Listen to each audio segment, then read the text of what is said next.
Hello, welcome to my channel. Here I do problems in physics and chemistry. If you like this content, please like and subscribe, as well as check information below this video about tutoring that I provide in these subjects. Okay, let's do a gas problem.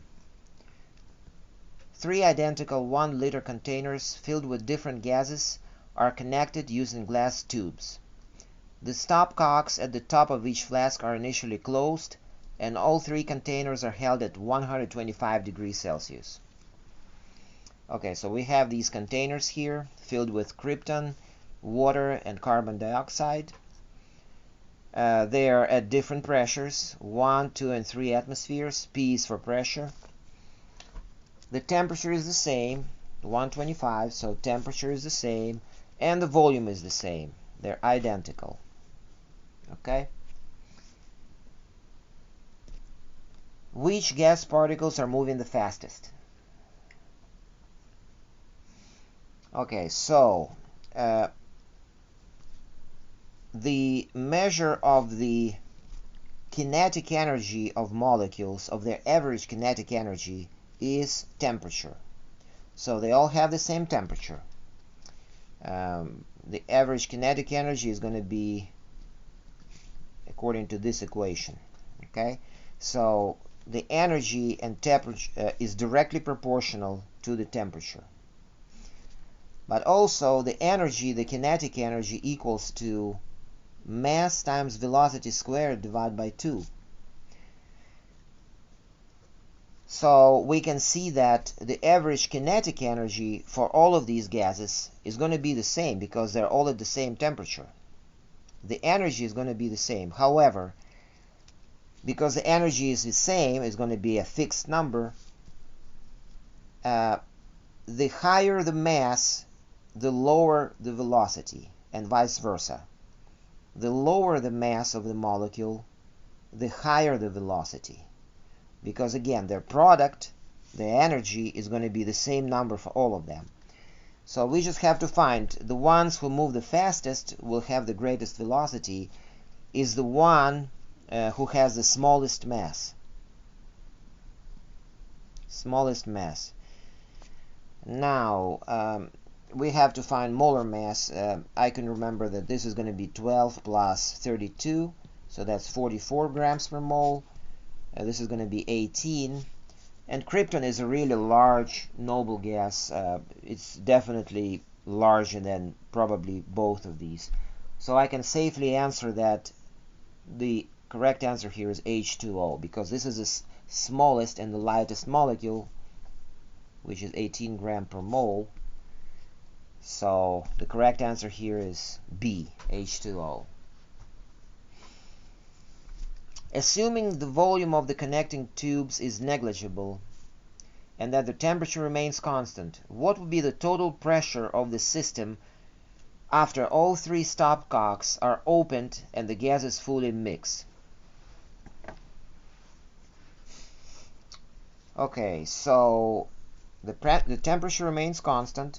You open these stopcocks, they all mix together, and the pressures will equilibrate. They're going to reach the same pressure. So we need to find out what it is. Now, you could solve this problem by a simple thought process without any calculations.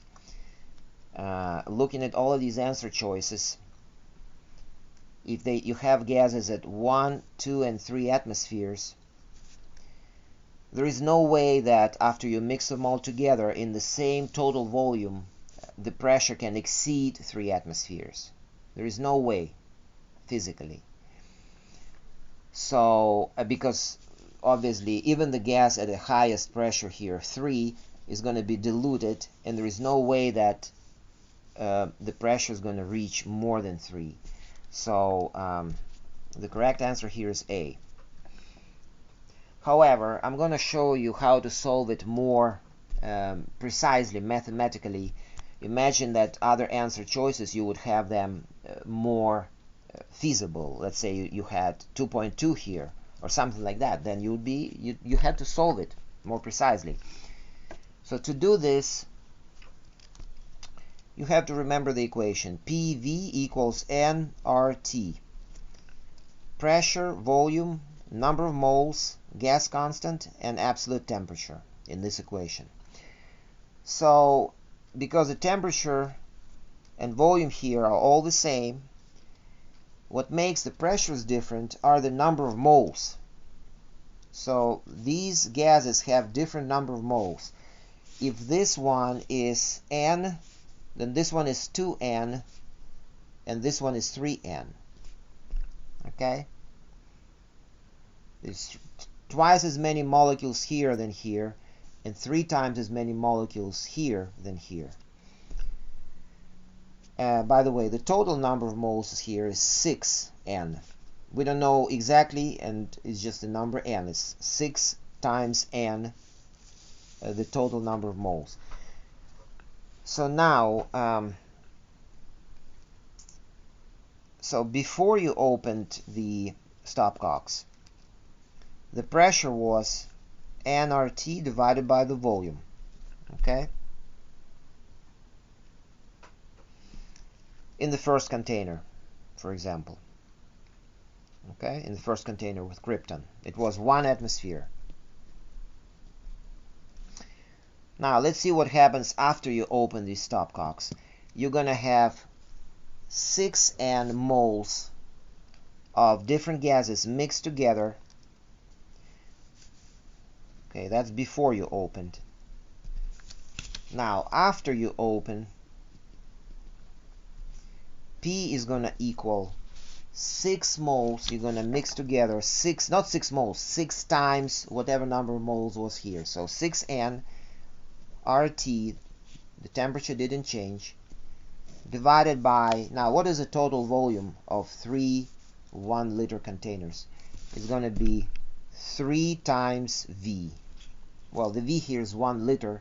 I could just put 1, but I'm going to put 3 times V.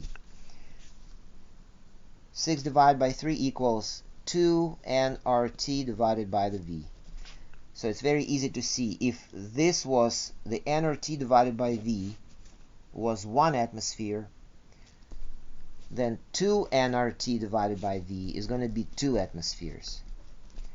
So mathematically, the exact answer is actually 2 atmospheres, A. After all stopcocks have been opened, the entire system is heated. Choose the graph below that correctly shows how the pressure would change as the temperature is increased. So all of these graphs show the dependence of pressure on the temperature, how the pressure would change. Okay, so the volume is held constant here, because even though the stopcocks are opened, the tubes are still closed. So you're still going to have 3-liter volume total. That's going to stay constant. It's very important, constant volume. And the system is heated. So again, from the same equation here, PV equals nRT. Therefore, what's the dependence of pressure on the temperature? It's going to be P equals nR divided by the V times T. So this part, nR over V, you can think of it as a coefficient, is going to stay constant, right? The number of moles doesn't change, the volume doesn't change, the R is a gas constant. So it is simply a linear dependence. P equals K times T. So the dependence of pressure on the temperature here is going to be a line, which starts at a 0, by the way. The correct answer is B, linear increase in pressure.